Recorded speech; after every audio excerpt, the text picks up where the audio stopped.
Hello, my name is Jonas Rex of the 1912 Titanic swim team, and I am back with another weird deck. So, the gameplay for this was recorded a while back. I've been sick, as you could probably tell with my voice, still recovering from that. We're going to go ahead and push on through.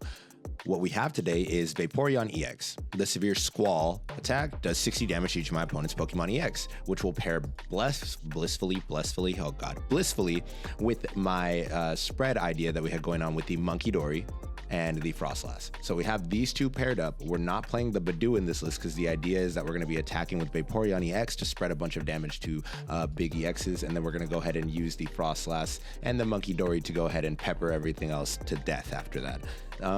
This deck in practice works fine. The Badoo list is definitely better. We have our Arven as well as our Irida because we are playing water Pokemon. To go ahead and search out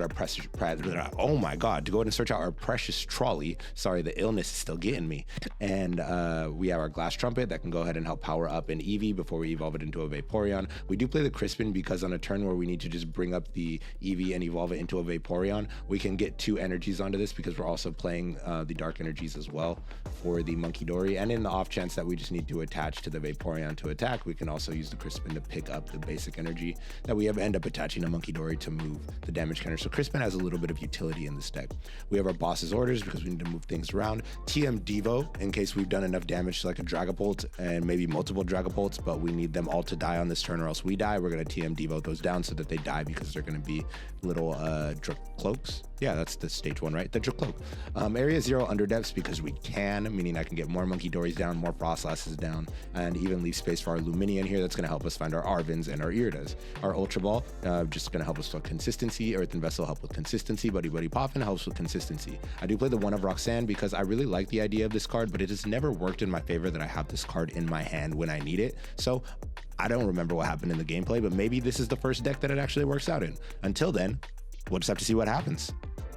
All right, we are waiting in the waiting room for our first game with the Vaporeon EX. We're against Angel 9023. Angel, I hope you have an amazing deck for us to play against. As I can't even lie to you guys, I don't remember what deck that was. All right, so we got to go first, which is awesome. We have the Eevee. Going second usually isn't that bad either if we open Crispin because we can go ahead and get the two energies onto there and then we can start attacking. But going first with this deck is amazing because we get to set up our Frostlasses quicker than they get to KO us, right? Because most likely they're not taking a one-hit KO on all of our stuff unless I'm playing like a Roaring Moon or something, but they're putting damage on themselves. Raging Bolt will do it as well. And it looks like these mulligans rewarded us, okay? So we get the Snorunt down. We have the Buddy-Buddy Poffin. We're going to go ahead and just grab two more Snorunts. We already have the Eevee in the active, and with the Eevee in the active, we can go straight into the Vaporeon if we choose to do so. I don't know what I'm thinking here. I'm looking at the Ultra Ball, wondering what am I going to do with this Ultra Ball. So we go ahead and go with the Ultra Ball anyway. Ultra Ball gets rid of the Arven and the Water Energy because we're obviously going to use the Irida to get the Froslass on the follow-up. So that'll actually set up two of our Froslass. But here we're going to grab the Munkidori so we can just get that into the mix. So we'll be able to get a Froslass plus a... What are we going to get? Froslass. We'll get Froslass and maybe another Ultra Ball to get another Froslass. That seems like a play here. I don't have a lot of actual options. We can get Froslass Earthen Vessel just so we can attach. Well, no, because then if we attach, we don't get to attach the Munkidori. But we don't need to attach the Munkidori right away because if we want to use that Munkidori going forward, it has to have some damage counters. And we top deck the Froslass, which is amazing. So we're gonna go ahead and go Irida here. We're gonna get the Vaporeon for sure. Question is, do we get the Precious Trolley? Probably not.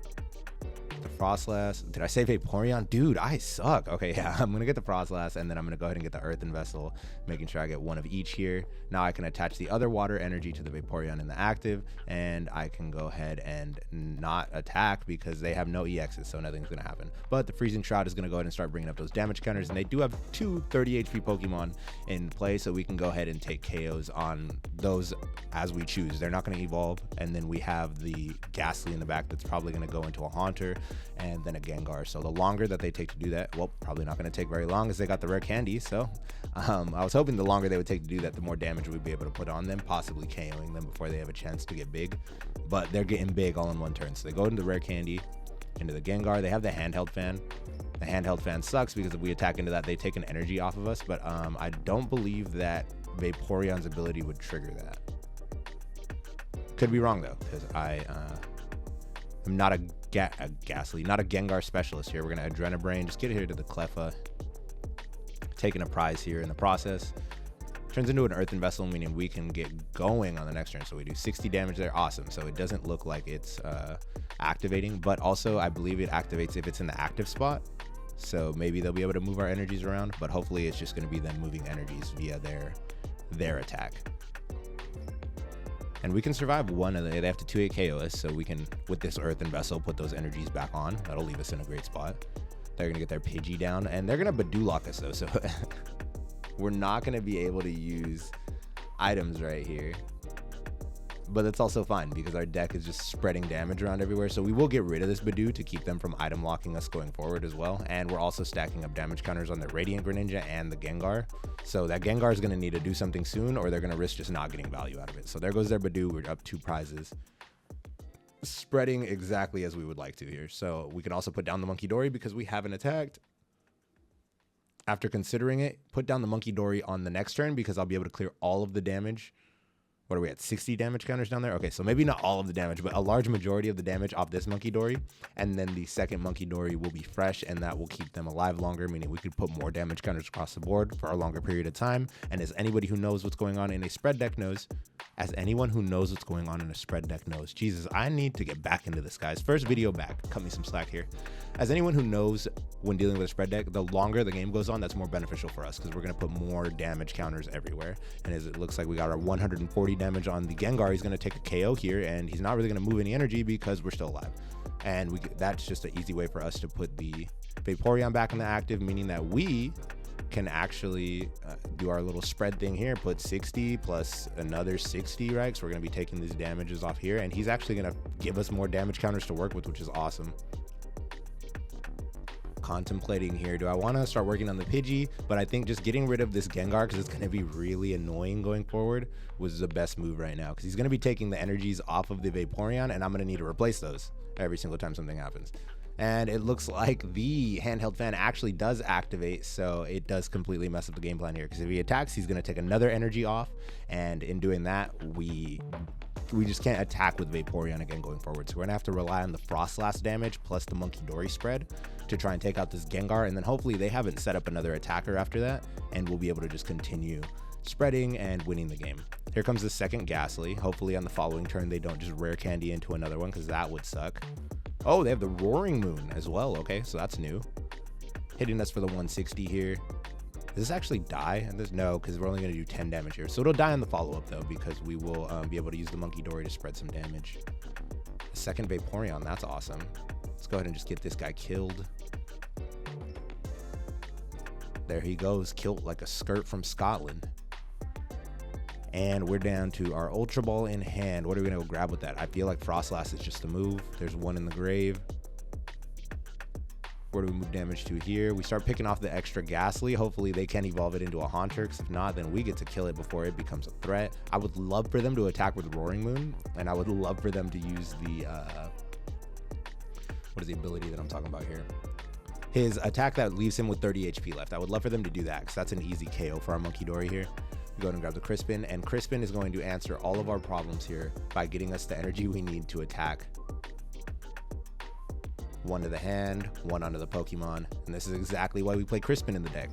For when you run into Gengar on the ladder, you know, that meta threat Gengar, you just got to be ready for it. All right, that attack comes in clutch, because now we have the 160 damage on the Pidgeot EX, meaning that we are closing in on a KO here. They're going to rare candy into the Gengar EX, but they don't have energies on it, so that does buy us a couple turns, right? Because I don't think there's a ton of energy acceleration in this deck unless they're playing Dark Patch, which I haven't seen up to this point. But if they are playing Dark Patch, that would make the Pidgeot EX an excellent pivot. But we also are capable of putting 60, 30, 30, 120 damage onto that Pidgeot, so we'd actually KO it this turn regardless, just with the spread damage that we have available to ourselves. As long as they don't take energy off of my Vaporeon, because I might not have any more energy left. Okay, they're doing their thing. They did have the Dark Patch. You did think that Dark Patching ahead of time would have been better. So they lose the Greninja, and now we are just 1 KO away from winning the game. go ahead and drop this Munkidori because we have more than enough damage to move around. We choose not to drop the Munkidori. I'm wondering what past me is thinking here. The game is actually just over. We have it locked up. We just spread the 30 damage, then we spread 30 more damage, and then we do 60 damage with the Vaporeon, and we're good to go. But you know what? We actually have the Froslass trapped in the active at the moment, so that's probably what I'm thinking about dealing with here. I'm gonna go ahead and just fill up the bench because why not? Freezing Shroud, ping ping, and they have decisions to make here. What are they gonna do? Do you get the Roaring Moon in the active? Do you use the attack that's gonna leave him with 30 health? Probably not. You go ahead and kill the Froslass, but then even then we still have enough pings to go around and kill the Pidgeot. So this game is pretty much wrapped up here. I don't really see a way out for them unless they... Yeah, I just don't see a way out. Maybe someone in the comment section can let me know what their play out of this. Ooh, TM Devo. That sucks. What is that going to do to us? Oh, it's going to kill our Vaporeon. But nothing else? Okay. Okay, I could live with that. And we're going to have to lose stuff off our bench, so I guess we just lose the Snorunt and the Eevee dies. I did want to maintain some damage counters on the board for the Munkidori, so that's why we're in the situation we're in, but we're in an excellent spot to just drop 30-30, and this game is over. Taking our last prize. That TM Devo play was a jump scare, but we were in a pretty good spot because they didn't do a ton of damage to us throughout the game. So that's how Vaporeon EX got us the dub against Gengar EX. You guys want to see more gameplay like this? Be sure to let me know in the comments. Be sure to like, comment, subscribe, do all the things that help our channels grow. Until next time, it's been Jonas Rex and the 1912 Titanic swim team, and have a great day.